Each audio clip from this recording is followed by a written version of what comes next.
எல்லா மனிதர்களும் அவசியம் பார்க்க வேண்டிய பதிவு. உங்கள் இறுதி ஊர்வலத்திற்கு பின் ஒரு சில மணி நேரங்களில் அழுகுரல்கள் முழுமையாக அடங்கியிருக்கும். அடுத்த வேளை உணவை அயல் வீட்டுக்காரர் கொண்டு வந்திருப்பார். இல்லை என்றால் ஆர்டர்கள் ஹோட்டலுக்கு சென்றிருக்கும். பேரன் பேத்திகள் ஓடிப்பிடித்து விளையாடிக் கொண்டிருக்க வந்த கூட்டத்தில் ஓர் இளம் பெண்ணும் ஆணும் காதல் புன்னகையுடன் பரஸ்பரம் போன் நம்பர்கள் மாற்றிக்கொள்வர். படுக்கப் போகும் முன் காலார நடந்து வரலாம் என சில ஆண்கள் தேநீர் கடை வரை சென்றிருப்பர். சாப்பிட்ட இலைகளையும் குப்பைகளையும் இன்னும் கொஞ்சம் தள்ளி கொட்டியிருக்கலாம் என உங்கள் பக்கத்து வீட்டுக்காரர் மனதுக்குள் பொறுமிக் கொண்டிருப்பார். ஒரு அவசர சூழ்நிலையால் நேரில் வர இயலவில்லை என உறவினர் ஒருவர் உங்கள் மகளிடம் போனில் பேசுவார். மறுநாள் விருந்தில் கரியில் காரம் போதவில்லை என ஓரிருவர் குறைபட்டுக் கொள்வார்கள். எலும்பை நீக்கி கரியை மட்டும் குழந்தைக்கு ஒரு அம்மா ஊட்டிக் கொண்டிருப்பார். இத்தனை தூரம் வந்தாச்சு, போற வழியில் அங்கேயும் பார்த்துவிட்டு போலாமா என வெளியூர் உறவுகள் சுற்றுலா திட்டங்கள் ரகசியமாய் வகுத்திருப்பர். தன்னுடைய பங்குக்கு மேல் சில 100 ரூபாய்கள் அதிகமாக செலவாகிவிட்டதென ஒரு பங்காளி கணக்கிட்டு நொந்து கொண்டிருப்பார். கூட்டம் மெல்ல மெல்லமாய் கரையத் தொடங்கும். அடுத்து வரும் நாட்களில் நீங்கள் இறந்ததே தெரியாமல் உங்கள் தொலைபேசிக்கு சில அழைப்புகள் வரக்கூடும்.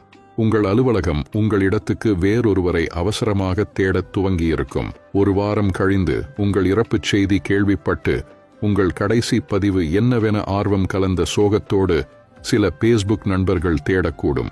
2 வாரங்களில் உங்கள் மகன் மகளின் எமர்ஜென்சி லீவு முடிந்து பணிக்கு திரும்பிடுவர். ஒரு மாத முடிவில் உங்கள் வாழ்க்கை துணை டிவியில் வரும் ஏதோ ஒரு நகைச்சுவை காட்சிக்கு சிரிப்பார். அடுத்து வரும் மாதங்களில் உங்கள் நெருங்கிய உறவுகள் மீண்டும் சினிமாவுக்கும் பீச்சுக்கும் சகஜமாய் செல்லத் துவங்கியிருப்பர்.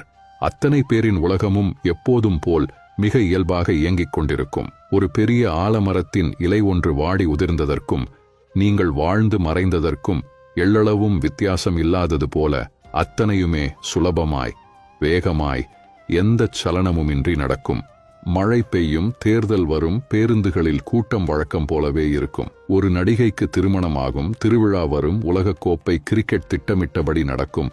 வண்ண வண்ணமாய் பூக்கள் பூக்கும். உங்கள் செல்லப்பூனை அடுத்த குட்டி ஈனும்.